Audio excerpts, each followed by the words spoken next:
So, the last few episodes of the news have got a bit, oh boy, things have got a little bit skew-if, haven't they? Elvis, you traitor! You see, this idea of America first, from an outside perspective, can seem incredibly jarring in contrast to the modern perception we have of the United States as the leading power of the Western world.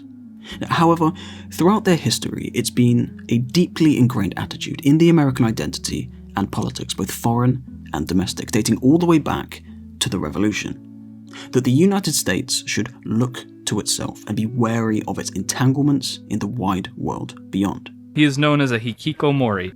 Now, alternatively, there is an equally long-standing view that the United States, with its might and wealth, has an obligation to help create a better world, providing an example, the quote, shining city on the hill.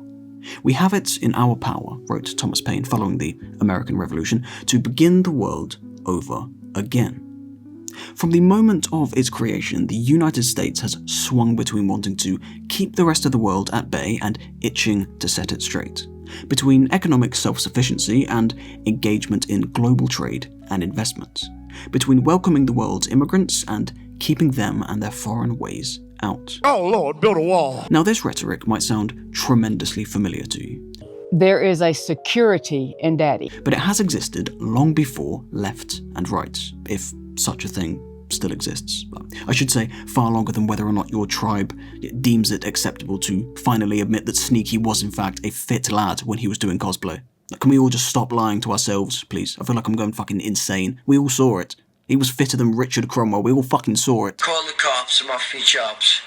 I've got fucking Jeffrey here with me now. Leaving the United States and the world to constantly wonder about their position and their place in it. A welcoming beacon of democracy, a partner in trade and security, a wary but distant ally, or a fortress that has pulled up its drawbridge. I'd pull up Sneaky's drawbridge, I'll tell you that. I'm done, I'm proud. And this is the Geography Zone! Now, the United States, geographically blessed as it is, has always had the good fortune to choose, or rather manifest, its own destiny. To its north, Canada, originally a set of small, weak colonies, and to its south, Mexico, torn with internal dissent, neither of which have ever been real threats. Its rich resources and ever-increasing internal markets have historically limited its economic dependence on the rest of the world, flanked by two vast oceans on either side, allowing endless opportunity for trade. The United States, unlike most other countries in the world, has had little to fear from foreign invaders for much of its history, in comparison to the Polands of this world. And let's just have a moment of silence for the unfortunate spawn location of those poor bastards, shall we? Fuck me. It's like getting spawn camped on bloody shipment. Like, they really did draw the short straw in that regard, didn't they? In September 1796, George Washington announced his decision not to pursue a third term in office, composing a farewell address, his political statement to the nation. His intentions were to inspire and guide future leadership in defense and prosperity of their newfound republic.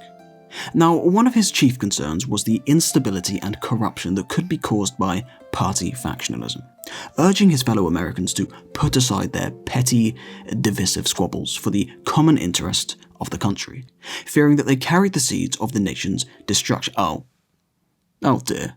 Oh, George. Oh, it's all gone wrong, hasn't it, mate? Oh, no. Gotta make a move to a town that's right for me. Now, this fear of factionalism and corruption was informed by observing the British Parliament throughout the same century, paving the way for the useless government seen throughout the treatment of the American colonies, something discussed a little further in my George III video. You might be incredibly surprised to learn of just how similar the opinions between the two Georges were in this particular regard. Now, I don't think it's entirely fair to call George Washington the father of American isolationism, as others have. It seems to have already been ingrained into the American psyche as a result of their geography, their values, and founding story, but he certainly encouraged it, advocating against the establishment of, quote, permanent alliances with other countries, warning that they would inevitably be subversive to America's national interest, and in order to maintain their security and prosperity without over-reliance on exterior factors, leads us to the Monroe Doctrine. You know that 90% of household dust's made of dead human skin? That's what you are, to me. The Monroe Doctrine, issued by James Monroe, the man had no shame, in 1823 was a groundbreaking moment in American history, a declaration to the world that massively contributed to shaping American foreign policy, arguably to this day. And the concept of the Monroe Doctrine was basically the United States extending this isolationism to the continent, trying to prevent further European influence, conquest, and recolonization in the Americas and establishing it as its own sphere, initially implemented to warn off Russia after expanding into Alaska. Now, basically, Europe, we won't interfere with you, and you don't interfere with us. But the Monroe Doctrine is basically the beginning of American imperialism, and paradoxically, isolationism, which is a real wacky mixture. You see, its purpose was to build on the isolationism Washington wrote about. America wasn't yet strong enough to swing their dick around, but they were far from weak, as the strongest, wealthiest, and most organized independent nation on the continent. Hence, America, the continent, just being a shorthand for the United States. Just don't say it in front of Latin Americans, they seem to get a bit precious about it. Unless they're Argentinian, then say it as much as you like, I don't give a fuck, cheating bastard. Now, speaking of Latin America, in the 1800s, they were rapidly becoming independent. You see, there was this goofy little chap called Severus Snape, and being the military genius that he was, he blundered into two ill-advised offensive wars, one in Russia, which didn't go too well, and the other, more relevant to this video, into Spain. And let's just pause for a second here and give it up for the Portuguese, who never did anything wrong, if you don't mind. Well, they did do that one thing. Yeah, they did do that. Now, this conflict basically turned Spain into Vietnam for a few years, which, as you can imagine, caused a little bit of instability, resulting in the Latin American Wars of Independence, which saw, and this might surprise you, the Latin American nations establishing their independence in Spain's distracted situation.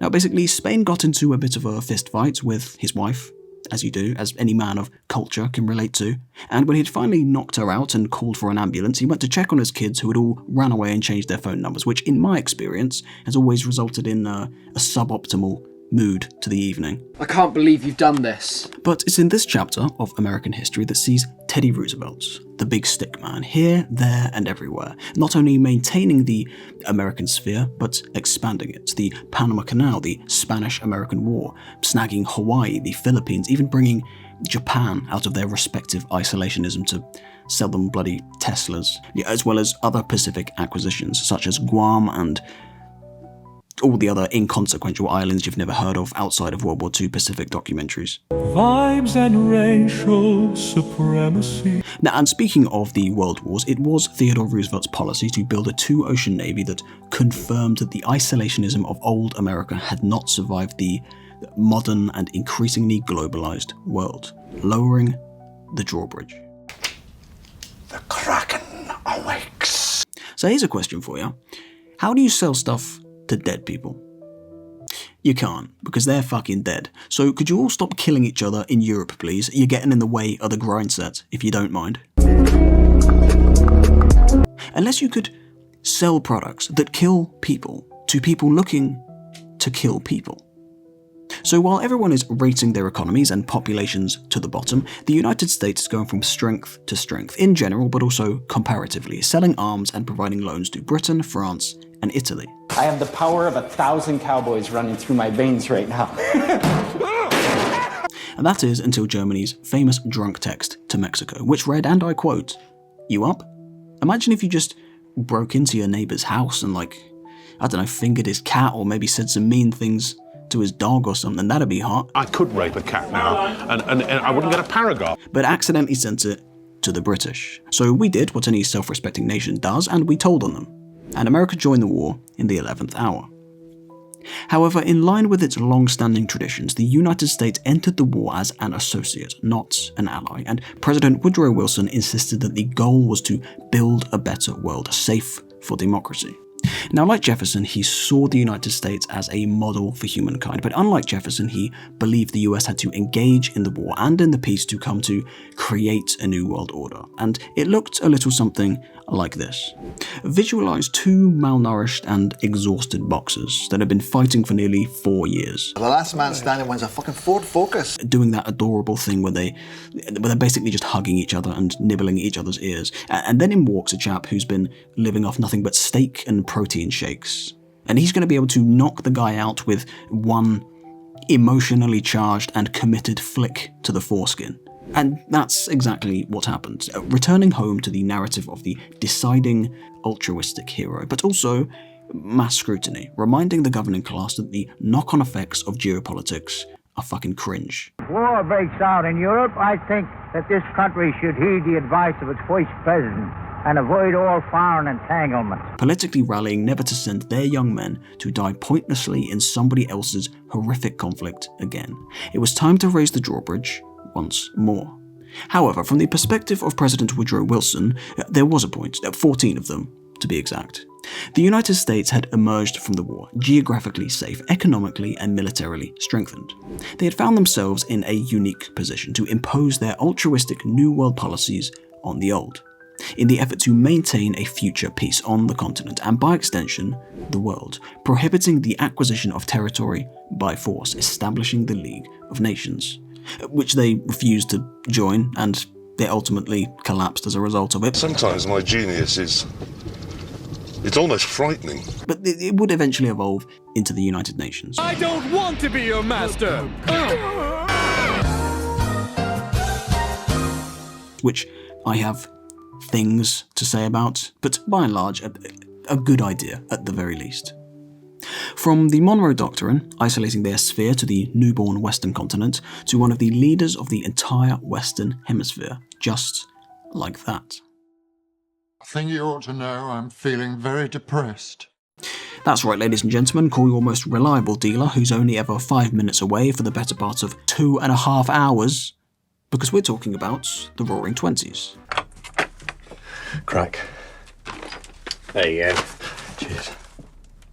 The subsequent decades of the 1920s and 1930s are often seen as a great triumph of American isolationism, with distinguished figures such as Charles Lindbergh, Justice for all cock and brown, records don't count if you don't put them on the telly, lads, film it next time, get a grip, and Elon Musk, and Henry Ford, who, now I'm going to stick my neck out here and say he doesn't seem like the example to follow, but that's just my humble opinion. But both symbols that spurred on this idea of America first. Now, in addition to this, investments on the stock market are going through the roof. Everybody's bang at it. Your neighbor, your nan, even your fucking dog is probably investing. People are taking out loans to make even more investments. In the face of this demand, they're embarrassingly short on banks. They're going to need to buy more of them. You bought a bank out of social embarrassment. I sometimes buy the big issue out of social embarrassment. I don't buy a fucking bank. The market is bouncing. Innovation is through the roof. Now, Congress raised tariffs to keep foreign goods out, limited immigration, and in the 1930s passed a series of neutrality acts to ensure that the United States couldn't be dragged into any wars. Now, if you pay very close attention, you might start to notice a familiar pattern. Daddy. Now, America's global influence had never been higher. We've had the genius idea of introducing work to the other 50% of society. Who'd have thought that'd ever have benefits? Consumerism is skyrocketing, money is endless, our music is funky and or groovy. We've found the only 3 men in Birmingham whose manner of speech doesn't make me want to write to my local MP advocating for an assisted death program, and even the French are on the decline. Things couldn't get any better. Oh, the global stock market and the world economy just collapsed. Now there's no jobs and we're all in the bin, but at least there is peace. That's it. Yes, it's war. Now this is the part where we talk about everybody's least favourite mustachioed packet head. And you see, if there is one thing Mr. Packet Head likes, it's instability, economic turmoil, and methamphetamine. It turns out neo-Nazis aren't just in it for the love of the game, they're actually more authentic than previously thought. They've even got the Austrian Habsburg purity of blood. You'll have to see traditions live and well. You see, economic hardship is great for extremist politics. And what do you need to buy into extremist politics? A more than recommended dose of victimhood. And with the global economy down, you can convince people they're a victim of whatever the fuck you want. Hell, make it up as you go along. Austria, Czechoslovakia, Poland, Denmark, Norway, Luxembourg, the Netherlands, Belgium. Actually, I would agree with this one. These cunts have got to go, some way, somehow. France, Britain, Yugoslavia, Greece, Russia, America. You could even find a way to paint bloody Canada as an enemy if you really want to. You were my brother, Anakin! I loved you! Я тебя ненавижу. Come on, Canada, we miss you. Let's get the band back together. What do you say? British Empire 2, Kansas Boogaloo? We'll have a right piss up. Paint some red on the map. Do you know what I mean? But we need you there to, stop things getting too sinister. We got a bit carried away last time. I'll put my hands in the air. I'll be the first to admit that.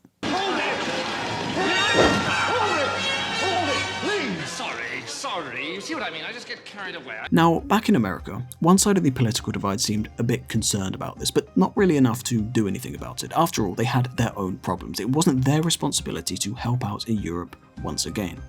And the other side of the divide didn't care at all, because remember, altruism is gay, and emotionally devoid political pragmatism makes you sound really clever in front of your mates. Besides, they have their own people to look out for.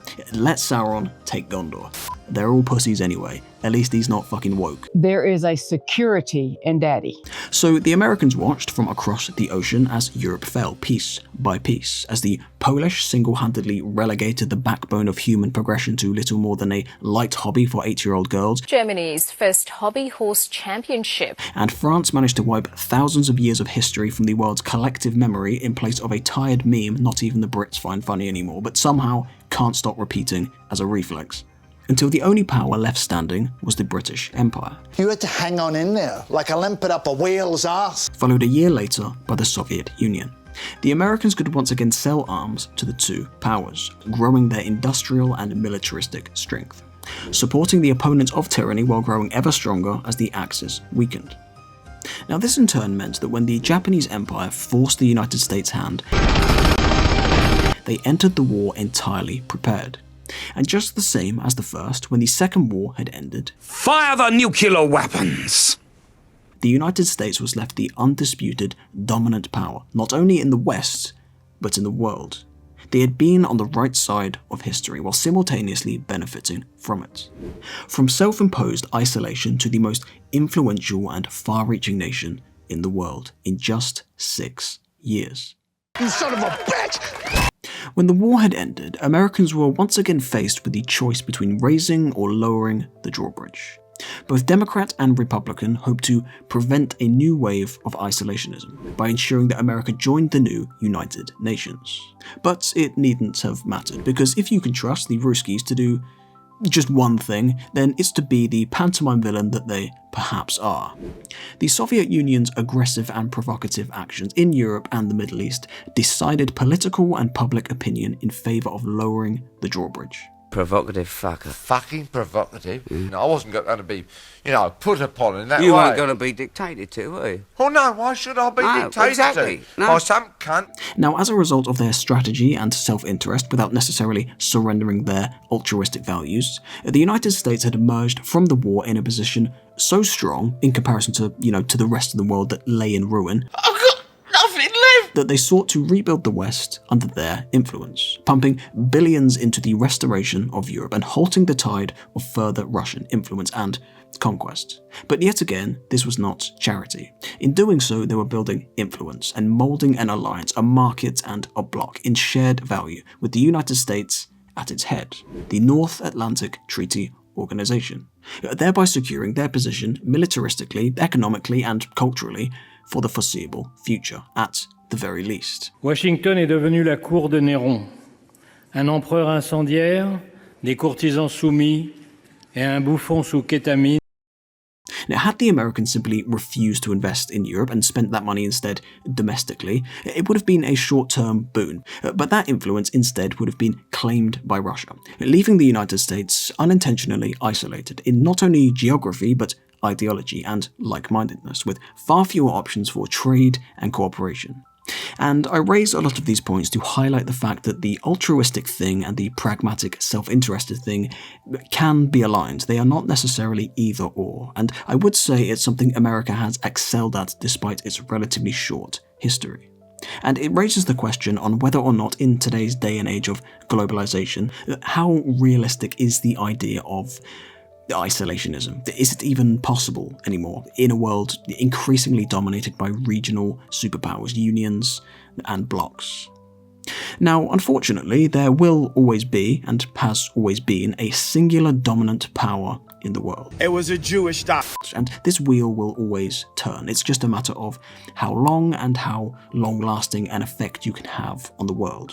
If not Chinese, then Rome. If not Rome, then the Spanish. If not the Spanish, then the French, God help us. And if not the French, then the British. If not the British, then the Americans. And unfortunately, by the nature of their position, they're all inevitably varying degrees of evil. However, less evil is still better than more evil. Now, for example, the Spanish provided the world very little benefits from their tenure holding the reins of world power, beside rinsing their position so hard for slaves and gold that they collapsed as a result of their own inflation, which is almost biblically poetic. You really do love to see it.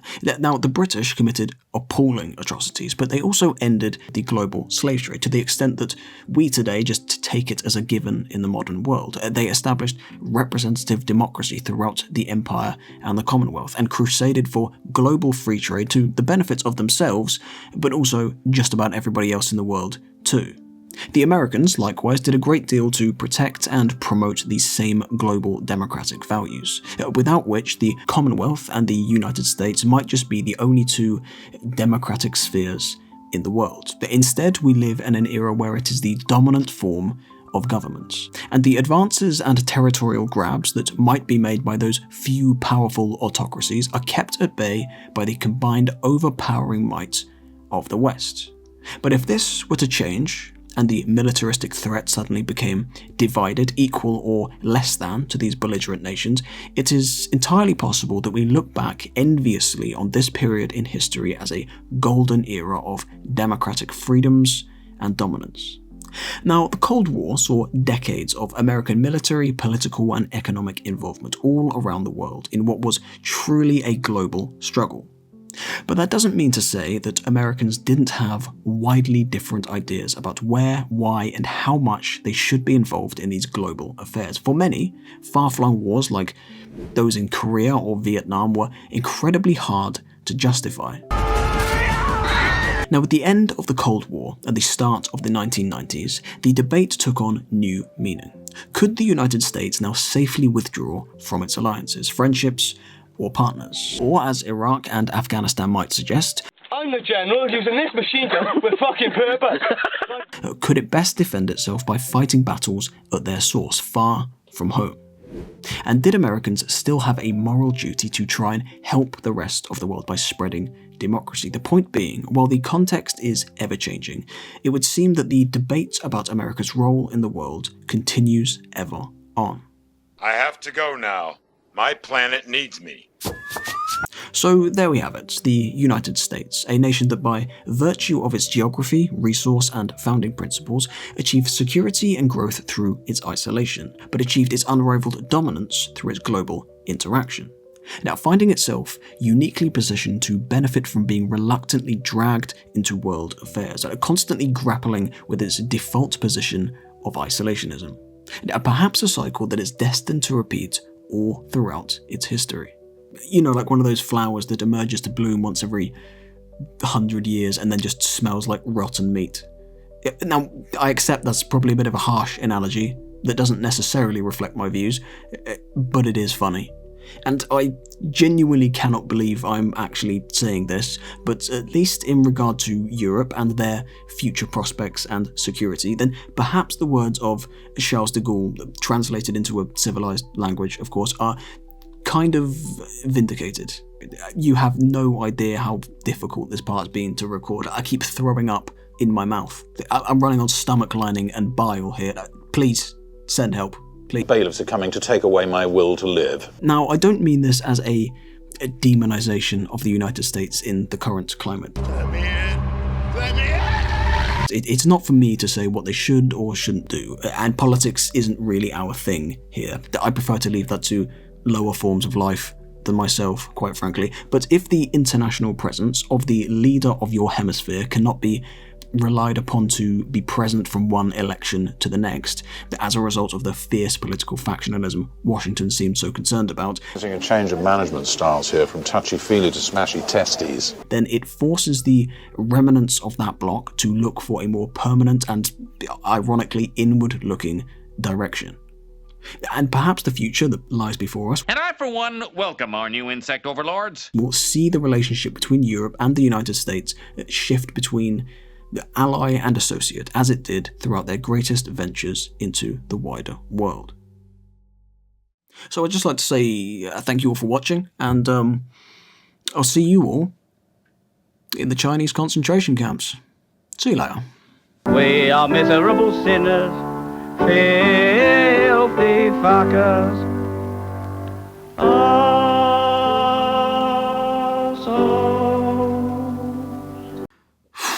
Core and or blimey, governor. The world's only gone and pulled a fucking Game of Thrones Season 8 on us, hasn't it? Fuck me. I think we all wanted a shake-up, a plot twist, if you will. Things were getting a little bit stale, a bit recycled, but it's all got a bit wacky now, a little bit rambunctious, a bit pear-shaped. It's getting a bit silly. You know, I'm pretty sure the British and the French feeling genuine camaraderie is a sign of the apocalypse. I mean, the only time this ever happens is... oh no. We do not want a world war. However... Well, let's face it, lads, we had a good run of it, and the trilogy has been long overdue its finale, if we're all being honest with ourselves.